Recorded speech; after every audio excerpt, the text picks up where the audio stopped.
Слово на есента.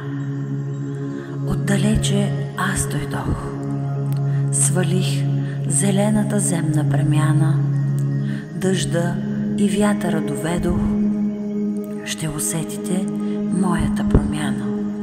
Пристигнах с ароматна тиква и канела, отцветих дърветата в жълто-ален цвят. Сложете дебелата фланела, ветровете мои в октомври ще се разгневят.